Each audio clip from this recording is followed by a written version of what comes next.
A very pleasant good afternoon, ladies and gentlemen. Welcome once again to the People's Forum of In the Streets with Big Stone. As you know by now, the case of the 7-year-old little girl has gone viral. People from all over the world are viewing and making their comments and talking about it, and some are even very angry. There are reports in the news that some threat was actually made to the Supreme Court judges who looked over the case. And I'm going to take a look at some of the reasons why the court ruled in favor of the little girl not going back into school. And then I'll give you my summary at the end of this reading. So let's take a listen. Court outlines ruling in dreadlocked student case. Attorney showed clear misunderstanding of the law on freedom of religion, says the judge. The no braids, no beads, no locks policy of Kensington Primary School did not violate the constitutional right of the 7-year-old daughter of Cheyenne and Dale Virgo. A full court panel of Supreme Court judges stated in a written statement released yesterday. At the same time, the judges said attorney at law Isaac Buchanan, who represented the family, showed a clear misunderstanding of the law in his submission on the issue of freedom of religion. While I'm in agreement that people have a right to express their religious beliefs, or indeed in any other conscientiously held beliefs to which they adhere, there is nothing in this case that directs the mind of this court to believe that the claimant's right to freedom of religion has been breached, as she has not adduced sufficient evidence to this court to say that the action of the school infringed this right. For example, by somehow encouraging or forcing the child or parents away from their stated beliefs. Beliefs which I might add were never disclosed, Justice Sonia Bertram Linton said. Mr. Buchanan violently tried to convince the court that all persons who wear locks are to be automatically identified as Rastafarian, and as such do not have to state their religious beliefs. I cannot support this submission, the judge stated. The written judgment, which followed a ruling handed down last Friday by Justice Bertram Linton, Evan Brown, and Nicole Simmons, also said that a decision as to a choice of personal expression taken by a child and their family cannot be imposed on a school in contravention of a school rule or policy. The judges made it clear that the case was in no way about Rastafarians being prevented from having their children attend a public institution because of dreadlocks worn out of religious observance. That issue has long been settled in our school system, and there are countless children throughout our schools in attendance who wear dreadlocks, Justice Bertram Linton stated in the 60-page judgment. Highlighting the admission of the claimant's attorney that the religious belief of the parents were never communicated to the school, Justice Bertram Linton said the attorney's argument that the parents or the child did not and should not have to disclose any religious adherence, and that the child should be allowed to attend school in the way that her hair was adorned because it represented the family's decision, was a bold and generalized statement which, if taken at face value, has innumerable implications for the length and breadth of self-expression that should be allowed in our schools. There is no dispute that the school established this policy not as a way to maintain discipline and order in the school, but as a preventative measures in the case of an outbreak of lice or ginger. It is clear from the evidence that the school had sanctioned this policy on the basis of its own experiences with unhygienic students in the past, she said. Having regard to the assessment of the authorities, I am of the view that the facts of this case do not support a finding that the right to equality before the law has been engaged, let alone infringed by the defendants. The policy in question does not meet the criteria, it not being a law, she stated further. In the meantime, she said, there was not sufficient evidence presented to the court that the school had infringed the right of the minor in question by enacting a policy that interferes with the protection afforded to her as a child.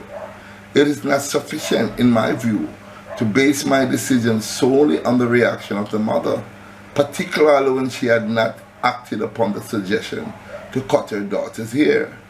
I have to keep in mind that this case is about the right of the child and not that of the mother.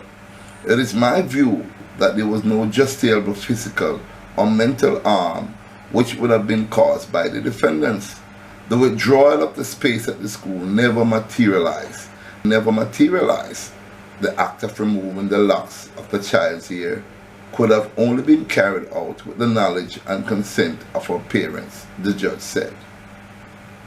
Furthermore, what is discernible from this interaction is that the claimant's mother/parents throughout this interaction did not inform the school that their daughter had locked hair for a religious purpose, and it is evident that the hairstyle the child was wearing was not easily identified as such.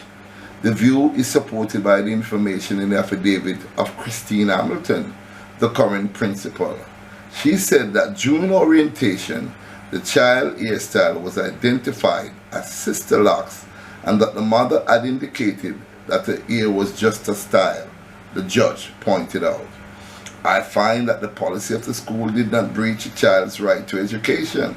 The child does not have a right to attend a particular institution, and as such, Kensington Primary School can reject the child as a student. This does not affect her right to education, as she could always attend another school that supports her form of expression.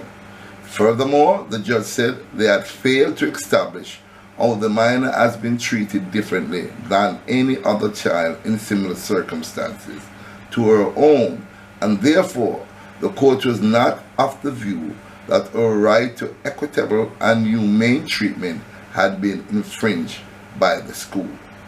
Addressing the argument that in the current cultural context, as black people and Jamaicans, the lock hairstyle should not have to be explained and justified, Justice Bertram Linston said, in my view, schools cannot survive or be run without rules for the various constituents that make up the school population. So I don't know if you understand what is going on, ladies and gentlemen, because the law has certain way of putting certain particular words, and the law has a way of phrasing or using certain terminology that maybe even the lawyer that was actually looking at this case didn't even understand, because what the judges are saying that the lawyer misunderstood what it means to religious practices as well as just an hairstyle. I don't know if this is true because this is coming from the newspaper, so I can't say the mother said that, but it is because of the statement that what is written here. The mother is saying that when the school asked her about this particular hairstyle, she said it was just a style, and she did not explain the reasons as to why the locks itself was worn. I think if it was carried across to the school that, hey, my child hair is worn like that because I am a Rastafarian, this is our religion, and this is what we practice at home with our children, our religion, then it would have been a different outcome. As to the threat and so on of the Supreme Court, I do not agree with that. We cannot threaten the courts of our system.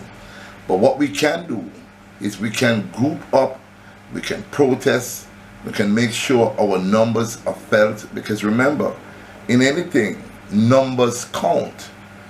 If a politician is looking at 500 people gathered at a particular place to hear their growls about a particular case, you can best believe that politician is going to take a deeper look.